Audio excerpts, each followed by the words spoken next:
الحمد لله والصلاة والسلام على رسول الله صلى الله عليه وسلم. قال الشيخ محمد بن عبد الوهاب رحمه الله تعالى في كشف الشبهات: فإنك إذا عرفت أن الإنسان يكفر بكلمة يخرجها من لسانه وهو قد يقولها وهو جاهل فلا يعذر بالجهل، وقد يقولها وهو يظن أنها تقربه إلى الله تعالى كما ظن المشركون، خصوصا إن ألهمك الله ما قص عن قوم موسى مع صلاحهم وعلمهم وأنهم أتوه قائلين: اجعل لنا إلها كما لهم آلهة، فحينئذ يعظم حرصك وخوفك على ما يخلصك من هذا وأمثاله. Donc il dit l'auteur rahimahullah ta'ala ce que nous avions dit déjà auparavant, et nous avions expliqué ce qui est en rapport avec le sujet qui est l'excuse par l'ignorance dans ce qui est tawhid et shirk. Et il poursuit, il dit, donc nous avions expliqué lorsqu'il dit une personne peut dire une parole avec sa bouche par ignorance et sortir de l'islam par elle. Ensuite il dit وَقَدْ يَظُنُّ وَهُوَ يَظُنُّ أَنَّهُ تُقَرِّبُهُ إِلَى اللَّهِ كَمَا ظَنَّ الْمُشْرِكُونَ.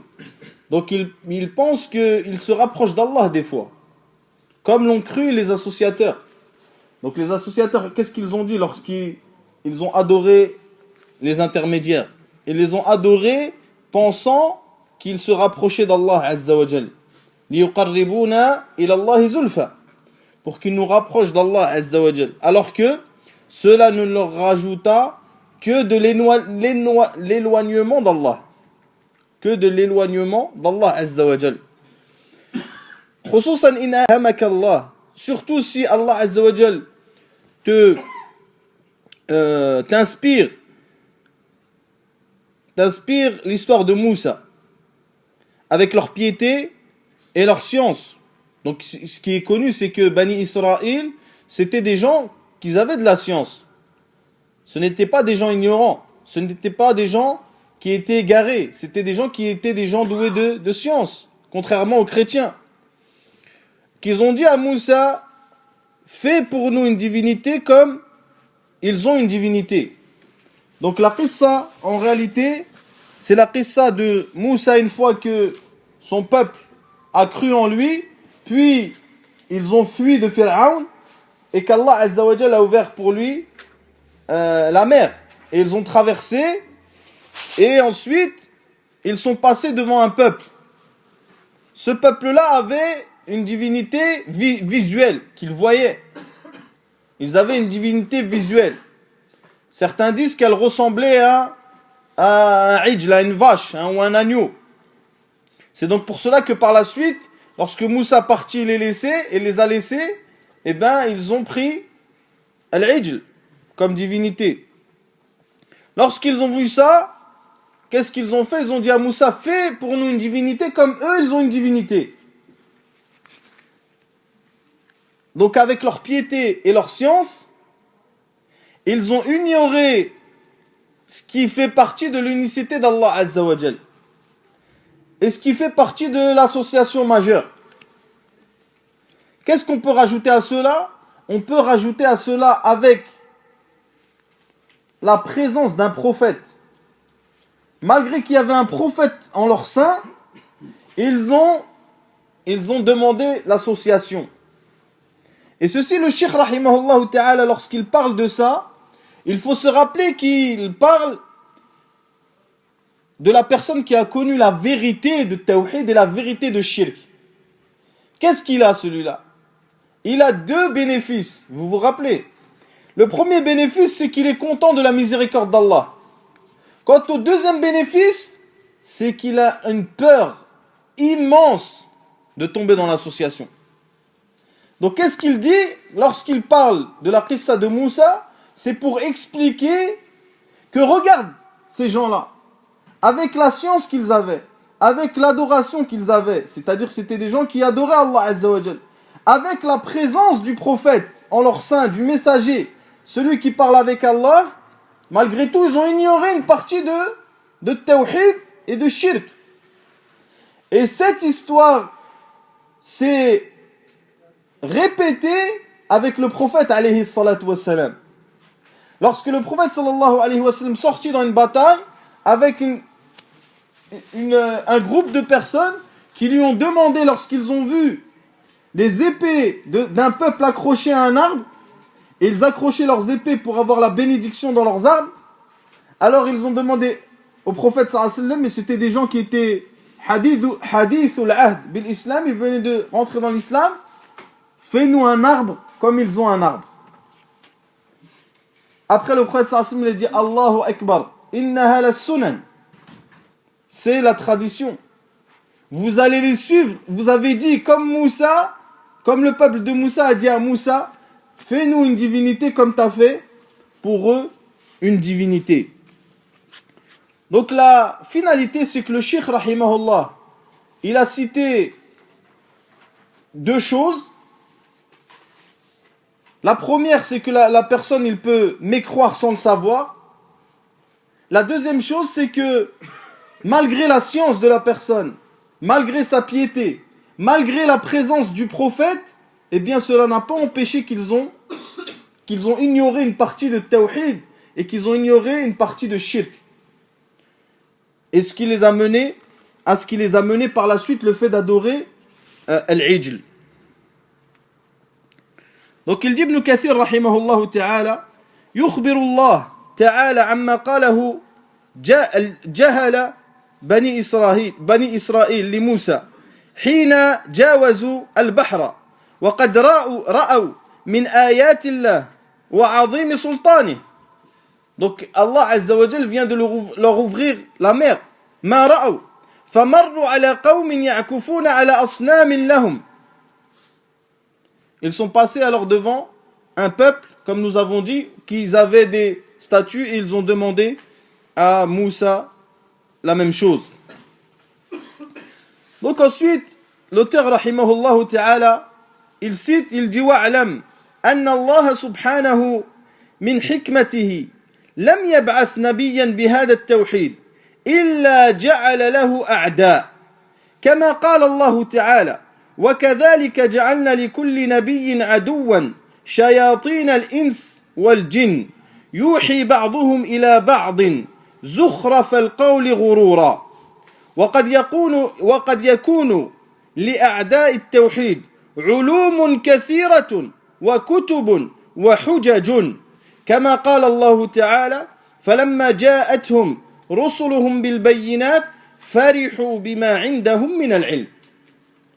Donc il dit l'auteur, sache qu'Allah Azza wa Jal par sa sagesse n'a pas envoyé un prophète avec cette unicité sans lui mettre des ennemis, comme Allah Azza wa Jal l'a dit. Ainsi, à chaque prophète, nous avons assigné un ennemi, des diables entre les hommes et les génies, qui inspirent trompeusement les uns les autres des paroles enjolivées. Et il dit ensuite l'auteur, les ennemis du tawhid peuvent avoir beaucoup de science, de livres et des arguments. Allah a dit, lorsque leur messager leur apportait les preuves évidentes, ils exultaient des connaissances qu'ils avaient. Donc ici, l'auteur il passe à un sujet qui est très important. Car il explique, premièrement, il te dit, sache qu'Allah Azza wa Jal par sa sagesse. Et le hikmah, c'est une qualité d'Allah Azza wa Jal. C'est une qualité d'Allah Azza wa Jal qui est le fait de mettre les choses à sa place. Qui est le fait de mettre la chose à sa place. وضع الشيء على الوجه الذي ينبغي أن يكون.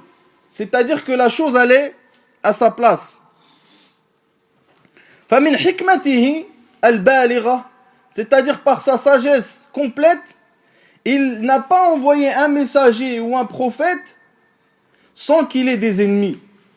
Mais lorsque l'auteur il parle, il dit لم يبعث نبيا بهذا التوحيد بتوحيد الألوهية القصد c'est l'unicité de l'adoration بهذا التوحيد الذي تكلم عنه الشيخ رحمه الله. Donc aucun prophète ou messager n'a été envoyé avec cette unicité. Ils sont tous venus avec cette unicité, sans qu'il n'ait des ennemis. C'est pour ça que les gens qui appellent à un autre tawhid que celui-là, il n'est pas étonnant qu'ils n'ont pas d'ennemis. Il n'est pas étonnant qu'ils n'ont pas d'ennemis. Parce qu'ils appellent en réalité au faux. Si par exemple Sophie qui appelle à la ilaha illallah dans le sens qui est qu'il n'y a pas de créateur à part Allah, de subsisteur à part Allah, etc. Pourquoi les gens ils n'ont pas de problème avec eux? Eh bien, c'est parce qu'ils n'appellent pas à l'unicité sur laquelle étaient les prophètes. Ils n'appellent pas à l'unicité sur laquelle étaient les prophètes. Donc, kullu shay'in, kullu shakhsin, nabiyyan kana, ou rasula, ou aliman, ou da'iya, يأتي ويدعو إلى هذا التوحيد إلا جعل له أعداء. Donc il n'y a pas un messager, un prophète, un savant, un prédicateur qui appelle à cette unicité. C'est-à-dire que le culte n'est voué que à Allah exclusivement, sans qu'il ait des ennemis. Donc l'auteur il dit rahimahullah, illa ja'ala lahu a'da. Illa ja'ala lahu a'da. Man alladhi ja'ala lahu a'da? Qui a fait pour lui des ennemis? C'est qui? C'est Allah Azza wa Jal. C'est Allah Azza wa Jal. Donc al-ja'lu yakunu ala qismayn. Al-ja'lu imma an yakun ja'lun shar'i ou qadari. Soit c'est un ja'l, c'est une chose que Allah fait, une volonté d'Allah qui est universelle ou religieuse. Et ici, il ne fait aucun doute que c'est une volonté universelle. C'est un ja'al qadari. Donc le fait que celui qui appelle au tawhid a des ennemis, c'est une sunnah d'Allah Azza wa Jal. C'est une tradition d'Allah. C'est une sunnah d'Allah, c'est une tradition d'Allah Azza wa Jal. وقد جاء في الصحيحين dans le hadith de Waraqa ibn Nawfal, qui est connu généralement, lorsque la femme du prophète sallallahu alayhi wa sallam l'a emmené voir Waraqa, qui était un chrétien qui avait la connaissance des livres, et que le prophète sallallahu alayhi wa sallam lui a exposé ce qui lui est arrivé, alors Waraqa lui a dit innahu lam ya'ti rajulun qat bima ji'ta bihi illa 'udi. Il a dit, il n'y a pas un homme qui est venu avec ce que tu es venu toi. C'est quoi ce qui est venu? C'est adorer Allah unique sans rien lui associer, sans qu'il ait des ennemis, sans que les gens le prennent comme ennemi. Donc Waraqa ibn Nawfal, c'était un chrétien. Et lui, il lui a expliqué ce qui s'est passé par rapport à ce qu'il avait comme connaissance des livres précédents. قال الشيخ محمد ابن إبراهيم الشيخ وهذه حكمة بالغة, c'est-à-dire c'est une sagesse d'Allah Azza wa Jal qui est parfaite, complète. ابتلاء الأخيار بالأشرار, c'est-à-dire qu'Allah Azza wa Jal il va éprouver les meilleurs par les plus mauvais. ليكمل الأخيار مراتب الجهاد, pour que les meilleurs ils complètent les maratib, c'est-à-dire les étapes du combat qui est mené entre at-tawhid wa shirk, entre l'unicité d'Allah Azza wa Jal et l'association, le fait d'associer Allah Azza wa Jal. قال رحمه الله إلا جعل له أعداء. Donc a'da, ennemi, c'est le jam'du adu, c'est le pluriel de en français ça n'a pas d'intérêt. والعدو هو الذي يسره ما يسيئك ويسيئه ما يسرك. Donc l'adou, l'ennemi, c'est la personne qui est contente lorsque tu es triste, et c'est la personne qui est triste lorsque tu es contente. C'est ça le ta'rif qui donne Ahlul Ilm par rapport à l'ennemi. قال تعالى وإن يمسسكم حسنة تسؤهم. Si un bienfait vous touche, ils sont pas contents. وَإِن تُصِبْكُمْ سَيِّئَةٌ يَفْرَحُوا بِهَا. Et si un mal vous touche, alors à ce moment-là, ils seront contents. Donc le Cheikh rahimahullah ta'ala, ici, il rapporte un verset. Le verset où Allah dit, je l'ai lu en arabe, je le relis en français, ainsi à chaque prophète avons-nous assigné un ennemi, les diables entre les hommes et les génies qui s'inspirent trompeusement les uns les autres, des paroles enjolivées. Le Cheikh, il a ramené un verset qui est en rapport avec le sujet, ce sujet-là, mais des versets, il y en a des dizaines dans le Coran. Il y en a des dizaines où Allah Azza wa Jal cite le fait que celui qui vient avec Tawhid, Al-Khalis, l'unicité pure, il va être considéré comme un ennemi. Bien sûr, aujourd'hui, à notre époque, les noms vont être différents. Il faut bien comprendre que ce que nous avons dit précédemment, pour comprendre le livre par rapport aussi à l'époque dans laquelle nous vivons. Vous comprenez? Donc les gens, aujourd'hui à notre époque, ils vont utiliser d'autres noms pour définir l'ennemi. On va pas dire ces noms-là, mais vous comprenez, Yani. Ils vont donner d'autres noms pour définir l'ennemi. Et c'est pour cela que quelqu'un qui va appeler à l'unicité pure, que le culte n'est voué que à Allah Azza wa Jal, comment ils vont lui dire? C'est un extrémiste, c'est un anani, c'est un ceci. Pourquoi? Parce que il ne peut être que l'ennemi de ces gens-là.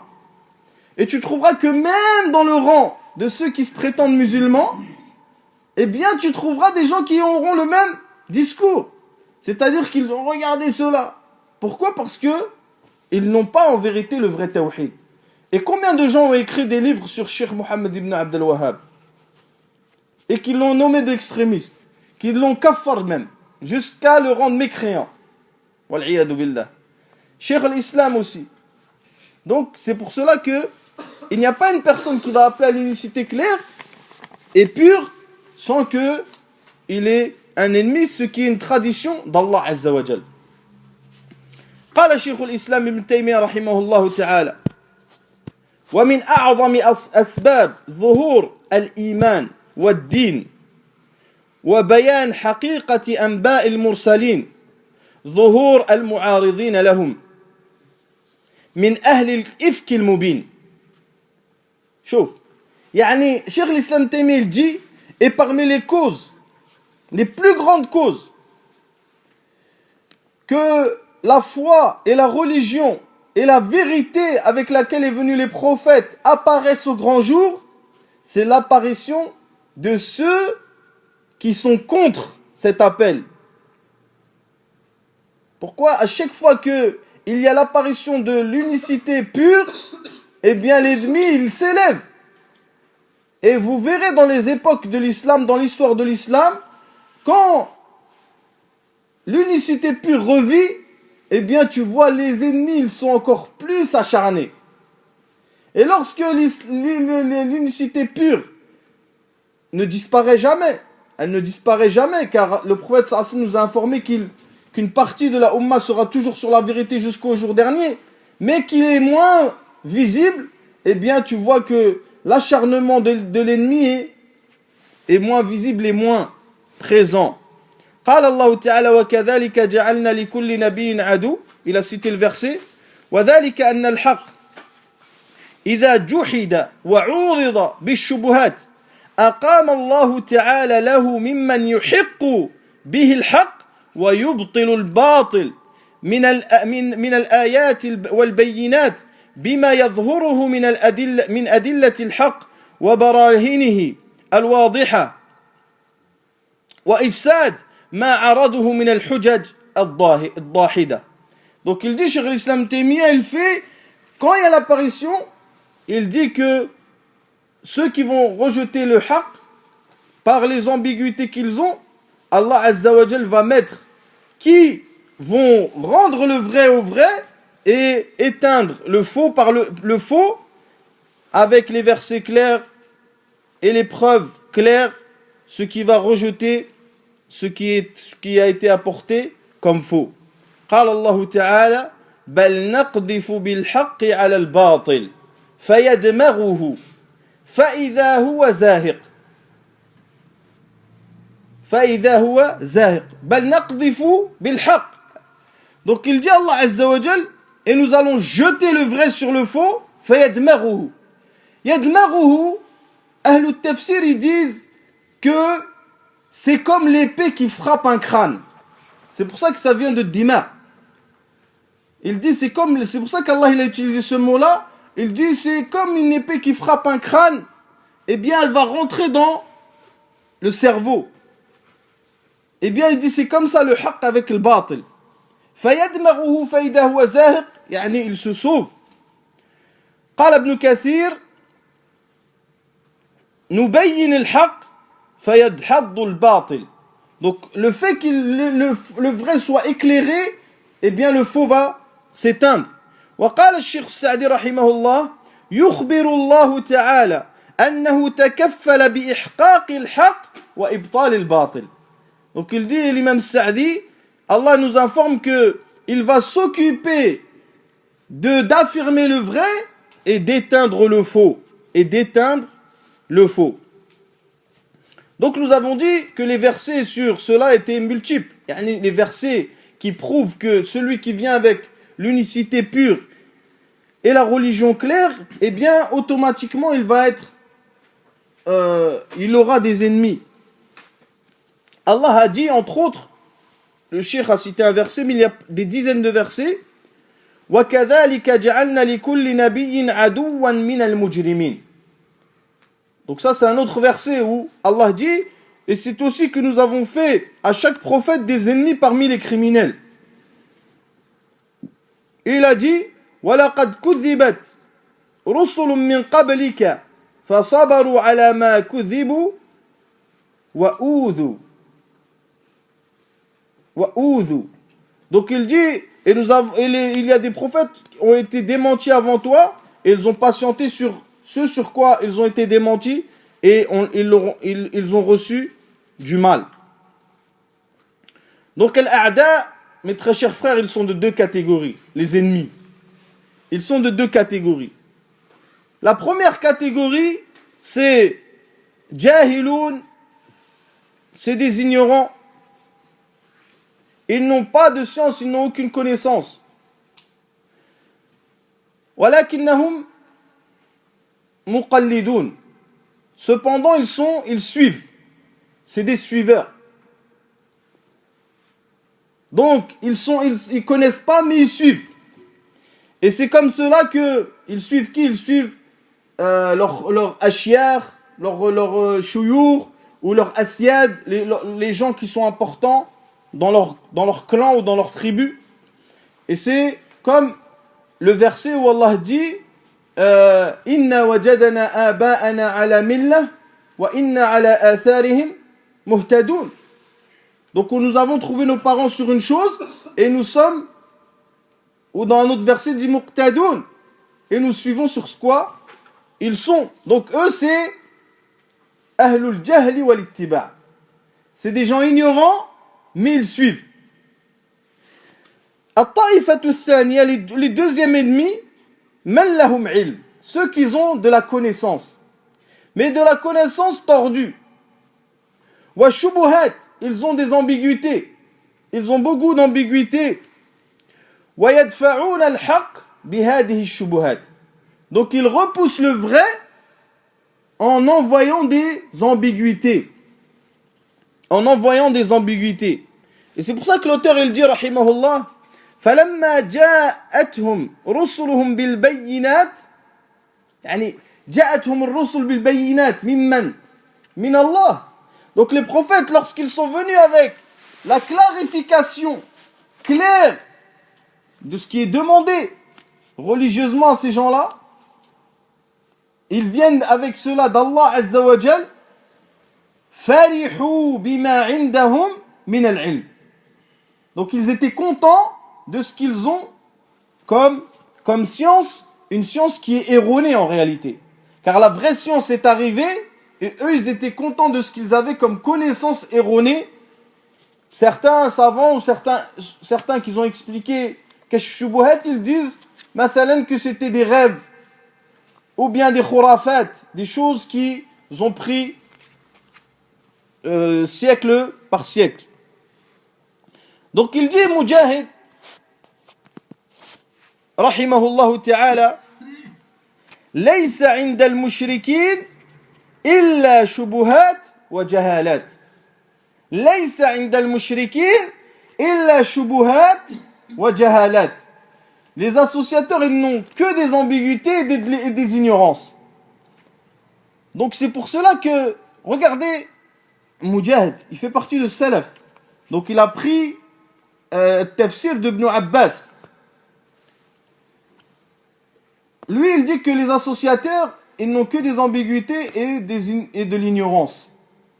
Ce qui prouve que l'ignorance, elle n'excuse pas tout. L'ignorance n'excuse pas le fait de commettre l'association majeure. L'ignorance n'excuse pas le jugement de faire de l'association majeure. Donc le cheikh rahimahullah ta'ala, il explique, ensuite il dit وَقَدْ يَكُونُ لِأَعْدَاءِ التَّوْحِيدِ التوحيد الخالص توحيد الألوهية علوم كثيرة وكتب وحجج. Donc il dit, ils peuvent avoir ces gens-là de la science et des livres et des hujaj, des arguments pour contrer cette unicité. Donc vous connaissez tous, et nous l'avons cité plusieurs fois, le hadith de Mu'adh, hadith qui est rapporté dans les deux recueils authentiques, qui est le hadith d'Ibn Abbas en réalité, mais on le nomme comme ça parce que c'est lui qui est l'acteur principal. Où il dit, le prophète sallallahu alayhi wa sallam lui dit, innaka ta'ti qawman ahla kitab. Tu vas aller chez des gens, je t'envoie là au Yémen, tu vas aller chez des gens qui ont un livre, qui ont des gens du livre. C'est des gens de science. Yani les savants qui ont expliqué ce hadith, ils ont dit le prophète l'a préparé au fait qu'il devait se préparer lui-même à trouver des contradicteurs, des gens qui vont le contredire, qui vont ramener des shubuhat. Vous comprenez? Donc il a préparé le prophète sallallahu alayhi wa sallam en lui disant, fais attention, tu vas aller à des gens qui sont des gens de science et qui vont te ramener des arguments et des ambiguïtés. Donc il faut qu'il se prépare. Donc il dit, Cheikh l'Islam Taymiyyah rahimahullah, وَكَذَلِكَ سَائِرُ أَعْدَاءِ الْأَنْبِيَاءِ مِنَ الْمُجْرِمِينَ شَيَاطِينَ الْإِنْسِ وَالْجِنِّ الَّذِينَ يُوحِي بَعْضُهُمْ إِلَى بَعْضٍ زُخْرُفَ الْقَوْلِ غُرُورًا.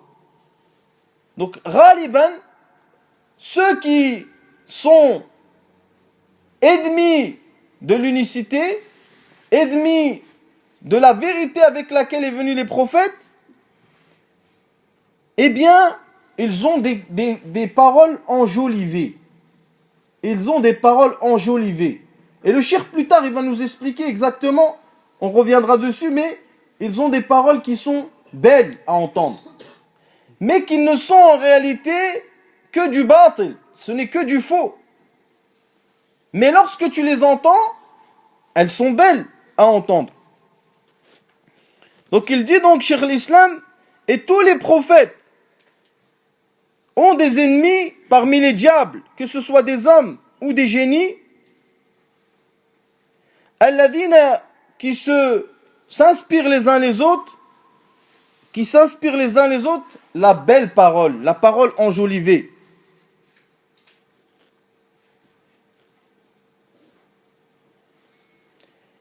Ensuite il dit, إذا أظهروا من حججهم ما يحتجون به على دينهم المخالف لدين الرسول. Donc il dit, qu'est-ce qu'ils vont faire eux? Ils vont montrer leur enjolivement, leurs paroles belles, mais en réalité quand tu les prends, ces paroles, et que tu les mesures par rapport à la parole et à la religion du prophète sallallahu alayhi wa sallam, eh bien tu trouves que c'est des paroles qui sont batil. كان ذلك من أسباب ظهور الإيمان الذي وعد الله بظهوره على الدين كله بالبيان والحجة والبرهان ثم بالسيف واليد والسنان. Donc il dit, Cheikh l'Islam, c'était une cause, yani l'apparition de l'ennemi qui contredit la vérité, c'était une cause de l'apparition de la foi et de l'affirmation de la promesse d'Allah qui est de faire apparaître au grand jour cette religion par l'explication, par les arguments, par les preuves, puis par l'épée, la main, etc. Et il dit Ibn al-Qayyim rahimahullah, ceci aussi est une chose importante. Il dit فَتَأَمَّلْ هَذِهِ الْآيَاتِ en parlant des versets وَكَذَلِكَ جَعَلْنَا لِكُلِّ نَبِيٍّ عَدُوٍّ. Il dit فَتَأَمَّلْ هَذِهِ الْآيَاتِ وَمَا تَحْتَهَا مِنْ هَذَا الْمَعْنَى الْعَظِيمِ الْقَدْرِ. Tu réfléchis bien dans ces versets, ce qu'il y a comme grand sens dedans. الَّذِي فِيهِ بَيَانْ أُصُولَ الْبَاطِلِ. Usul al-Batil. Nous avons parlé récemment de Masail Jahiliya que Ahlul Batil, Ahlul Shirk, ils ont des usul aussi. Yastaniduna ilayha, ils s'appuient dessus. Ils ont des arguments, des preuves sur lesquelles ils s'appuient. Il ne faut pas penser que les gens du Batil, ils n'ont pas de preuves sur lesquelles ils s'appuient. Mais ils détournent les choses pour que ils fassent croire aux gens que ce sur quoi ils sont, c'est le vrai, et ce sur quoi est les gens du vrai est le faux. الذي فيه بيان أصول الباطل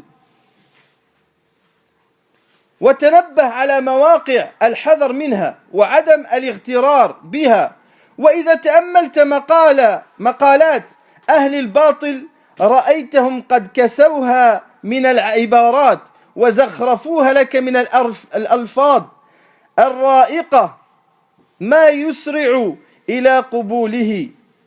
شوف, il dit lorsque tu entends les gens du batil, il dit bien sûr avant il dit fais attention à eux, etc. Ensuite il dit إذا تأملت مقالات أهل الباطل, il parle en général des gens qui parlent de tawhid al-uluhiyya ou de l'asma wa sifat. Il dit tu verras que ils l'ont habillé, yani leurs paroles il donne une image, il dit que leurs paroles de batil, leurs paroles fausses, ils l'ont habillé d'un vêtement qui est beau. Elle a un beau vêtement. Et des paroles qui sont douces. Ma yusri'u ila qabulihi. Il dit cela va être accepté plus rapidement. Bien sûr, il dit qu'il va accepter kullu man laysa lahu basira wa aktharu al-khalq kadhalik. Il dit toute personne qui n'a pas de clairvoyance, et la plupart des gens sont ainsi. Donc, ce qui va se passer, c'est que la personne, l'ennemi de la da'wa, de tawhid pur, il va ramener des paroles belles. Il va habiller ses paroles d'une beauté et de qala fulan et fulan et fulan jusqu'à que il te fait tomber dans al-batil. قال الشيخ محمد بن إبراهيم الشيخ قال بعضهم إنه بدأ بشياطين الإنس. يعني personne n'a réfléchi pourquoi Allah Azza wa Jal a dit وكذلك جعلنا لكل نبي عدوا شياطين الإنس والجن. Il a commencé par الإنس. قال بعضهم إنه بدأ بشياطين الإنس لأنهم أعظم في هذا المقام من شياطين الجن لأن شيطان الإنس يأتي بصورة الناصح المحب ليس الجانب واللسان. Donc il dit pourquoi Allah Azza wa Jal a commencé par le shaitan humain. Il dit car le shaitan humain qui est l'ennemi de la vérité en réalité, il va venir à toi avec l'habit du conseiller, du bon conseiller. Il va venir avec l'habit du bon conseiller de celui qui t'aime. Mais en réalité, c'est son animosité pour cette vérité que tu détiens qui va l'amener à toi. Et c'est comme cela, vous verrez, par exemple, si un soufi, il vient parler avec toi, et toi tu lui dis, la ilaha illallah, c'est ça, là, tu lui sors tout le bagage, tu lui jettes comme ça, et lui il va te dire, mais non, il va doucement. Peut-être il va même te dire, viens boire un petit thé, il va t'expliquer tranquille, comme s'il t'aime, comme s'il te conseille. Mais en réalité, il déteste la vérité sur laquelle t'es. Et il ne la veut pas. Et ce qu'il veut de toi, c'est de te détourner de cette réalité. إذن كل من كان داعيا إلى التوحيد الخالص الذي جاء به الرسل لا بد له من أعداء.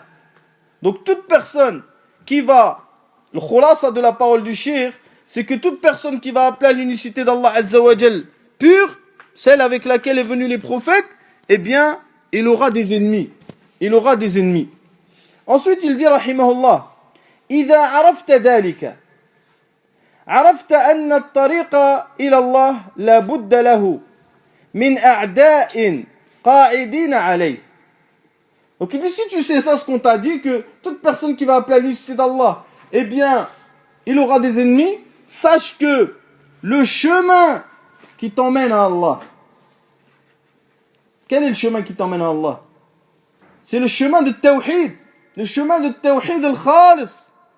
Comme on a dit précédemment, La budda lahu min a'da'in qa'idina alayh.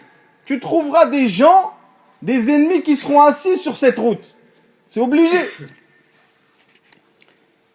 Regardez les qualificatifs de ces ennemis. Ahli fasahatin wa ilmin wa hujaj. Il dit, les qualificatifs de ces ennemis qui sont assis sur ta route, c'est des gens de langue. Ils parlent très bien.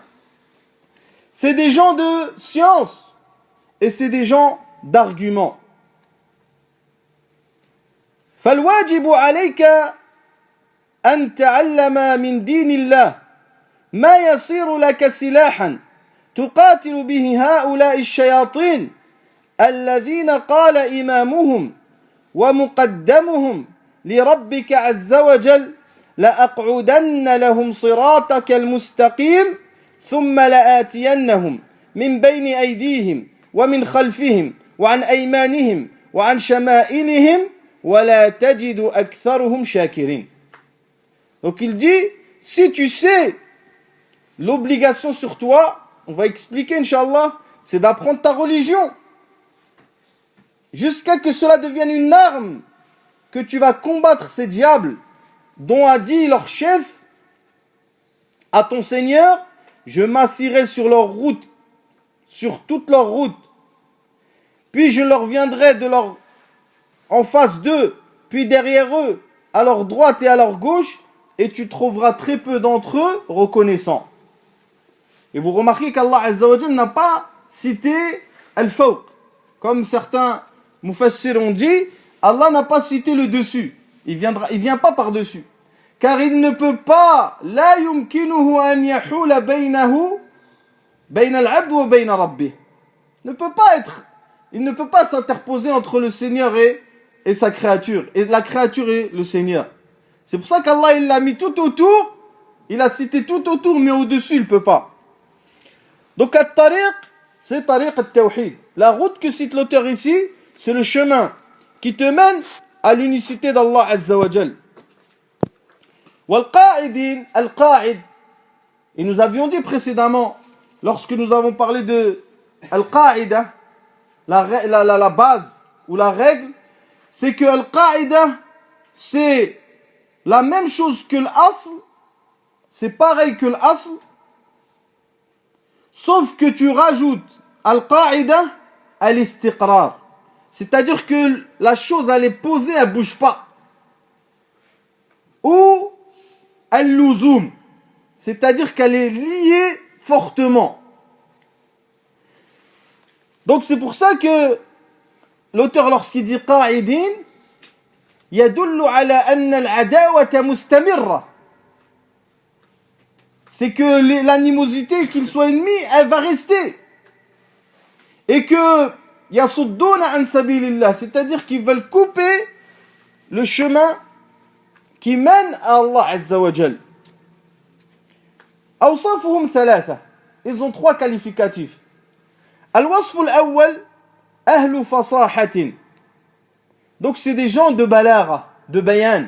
C'est des gens qui parlent très bien.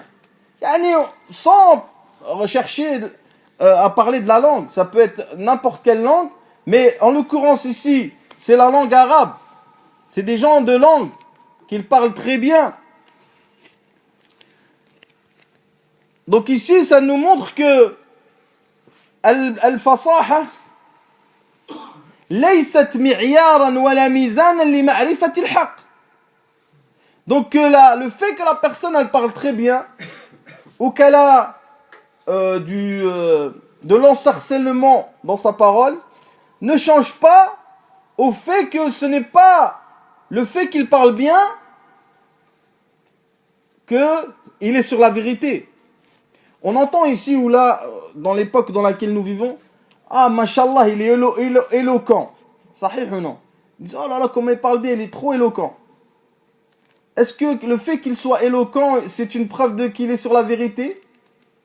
Ce n'est pas une preuve qu'il est sur la vérité. Il peut être très éloquent, mais être un ennemi de Tawhid. Il peut être très éloquent et être un ennemi de l'islam. Il est le mania. Donc c'est pour ça que le prophète sallallahu alayhi wa sallam, il a dit dans le hadith d'Ibn Omar, Inna min al-bayan ila sihra. Le hadith rapporté sur Sahihain. Il dit certes, il y a dans le fait de parler de l'ensorcellement. Quand tu parles à quelqu'un, tu peux l'ensorceler. Quand tu parles à quelqu'un, tu peux l'ensorceler, yani tu peux le détourner par la parole. Et يقول الشاعر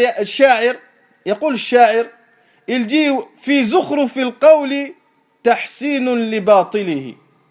Il dit la parole qui est enjolivée, elle va embellir le faux. والحق قد يعتريه سوء التعبير. والحق, des fois la vérité elle est dite, mais le fait que la personne elle le dise pas bien, eh bien les gens ils disent non, c'est du faux ça, c'est du batil. Et il est rapporté aussi d'une parole, il dit صدق النبي صلى الله عليه وسلم تعليقا على الحديث إن الرجل يكون عليه الحق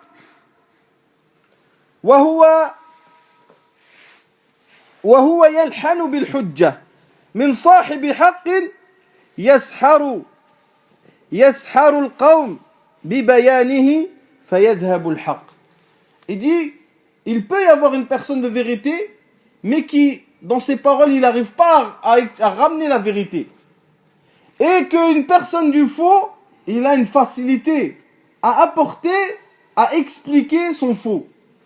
فيذهب الحق.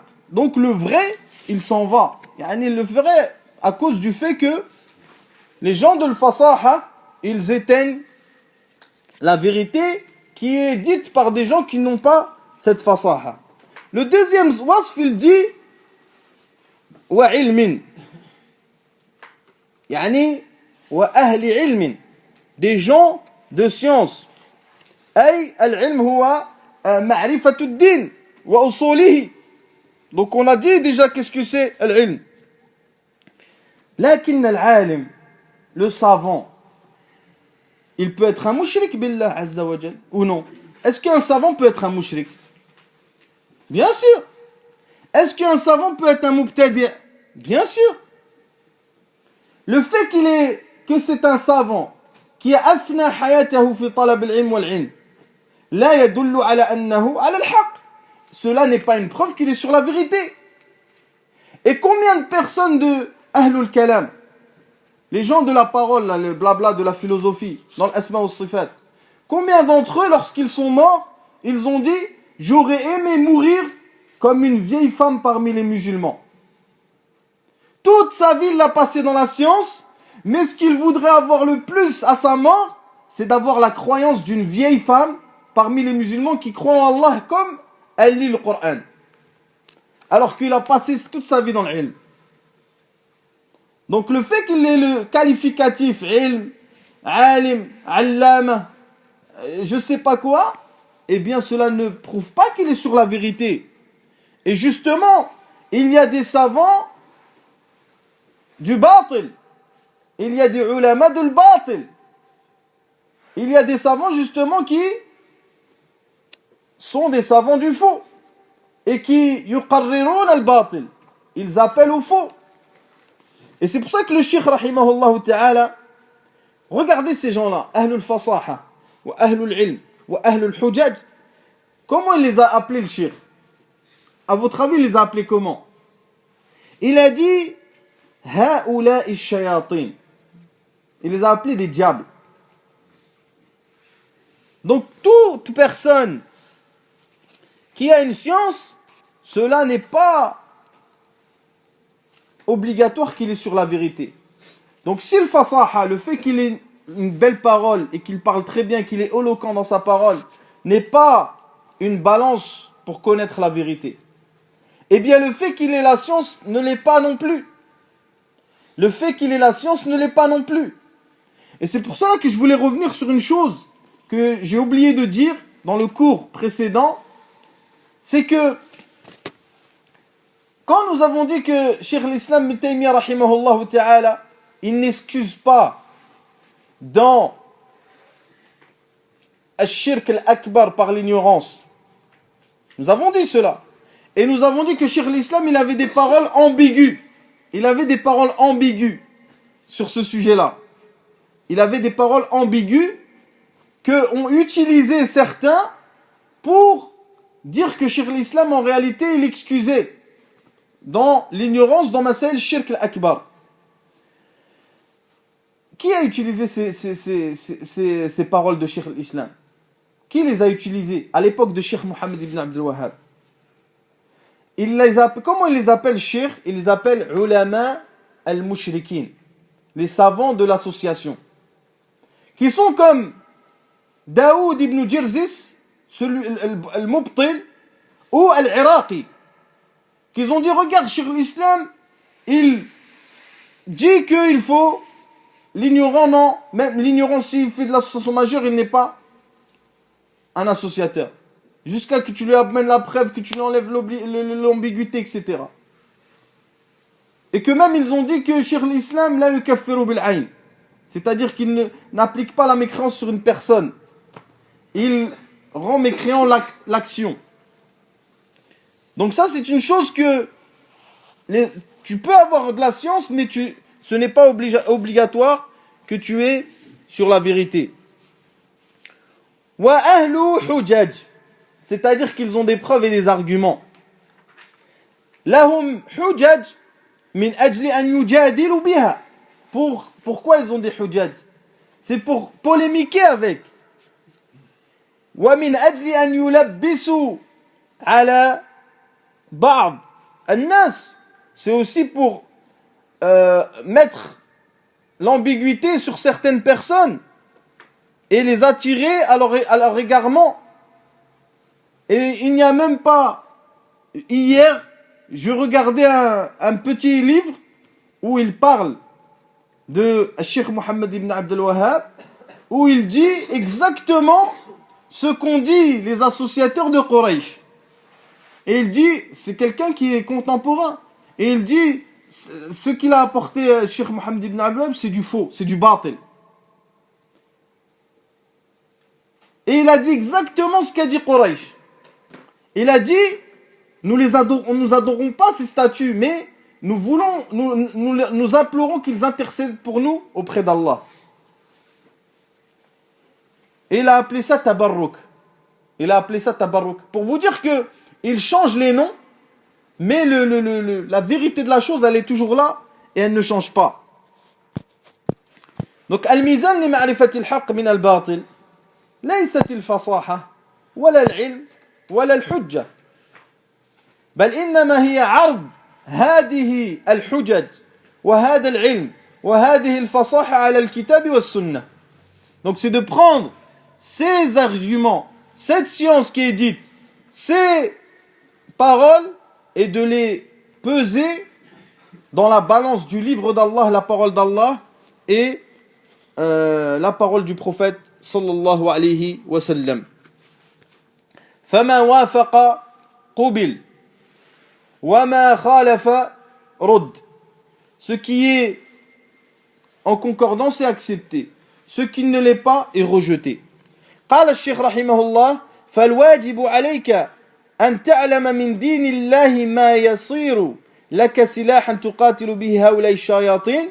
Donc il dit الواجب عليك. Il est donc obligatoire sur toi. Donc le wajib c'est ما طلبه الشارع طلبا جازما. C'est ce que la législation a demandé, une demande sans faille, claire. Donc c'est une obligation. Donc nous savons que la science, et nous l'avons dit à plusieurs reprises, elle est de deux catégories. Donc est-ce que le Cheikh rahimahullah ta'ala ici, lorsqu'il dit وَالْوَاجِبُ عَلَيْكَ أَن تَعْلَمَ مِنْ دِينِ اللَّهِ, c'est-à-dire que tu connais la religion complète, que tu connais toutes les ahkam? Non. Pourquoi? Parce qu'il dit أن تعلم من دين الله. يعني من هنا للتبعيض. C'est pour dire qu'il y a une partie qui est obligatoire sur toi. Quant à l'autre partie, elle ne l'est pas. Donc il y a deux sciences. Il y a la science qui est obligatoire sur tout le monde et dont la personne n'est pas excusée par son ignorance. وهو العلم العيني. Ce qu'on a nommé, et ce qu'a nommé l'imam Shafi'i, pardon, علم العام, la science générale de tout le monde. يشترك فيها العام والخاص. Que tout le monde a cette science, que ce soit les gens de science ou les gens du commun. Et la deuxième science, c'est al-kifa'i. Celle qui est obligatoire mais al-kifaya. Et celle qui est uniquement pour al-khassa, qui est pour les savants et les étudiants dans la science. Donc le cheikh ici, il parle de quelle science qui est obligatoire sur toi, sur nous? Quelle est-elle? Celle qui est obligatoire aïni, sur chaque personne, ou celle qui est sur une partie de la communauté? Il parle, le cheikh rahimahullah, de la science qui est obligatoire sur tout le monde. Et c'est ça qui est malheureux, c'est que la plupart des gens, malheureusement, ils n'apprennent pas leur dîn. Ils n'apprennent pas leur religion. Ils n'apprennent pas ce qui est base de la religion, qui est tawhid, shirk et tout ce qui est en rapport avec cela. Alors que c'est une obligation. Yawm al-Qiyamah, la personne, lorsqu'il se présentera devant Allah, il n'a pas d'excuse. Il n'a pas d'excuse devant Allah Azza wa Jal sur le fait qu'il ignorait que telle chose faisait partie de shirk. Et qu'il l'a commis, il l'a fait toute sa vie. Donc c'est pour cela que c'est une obligation. Lorsque le cheikh parle ici, c'est une obligation qui est sur tout le monde. La preuve de cela, quelle est la preuve de cela? La preuve de cela, c'est que plus tard, dans les mêmes dires, dans la page suivante ou celle qui, dans la page suivante, il parle de qui? Il dit wal-ammi min al-muwahhidin yaghlibu alfan min ulama haula al-mushrikin. Donc il parle de qui? Il parle de l'awam. Il parle des gens de la masse, qu'ils ne doivent pas ignorer cette base. Il est interdit pour eux de l'ignorer. Donc celui qui l'a ignoré, il est athim, il a commis un péché dans ce bas monde. Et Yawm al-Qiyamah, il aura une surprise. Parce que la personne qui a ignoré at-tawhid, qui a ignoré la ilaha illallah, son sens qui va avec, etc., il ne peut pas mettre en pratique cela. Il ne peut pas croire à cette parole de son cœur puisqu'il n'en connaît pas le sens. Donc Yawm al-Qiyamah, il ne sera même pas considéré comme un musulman.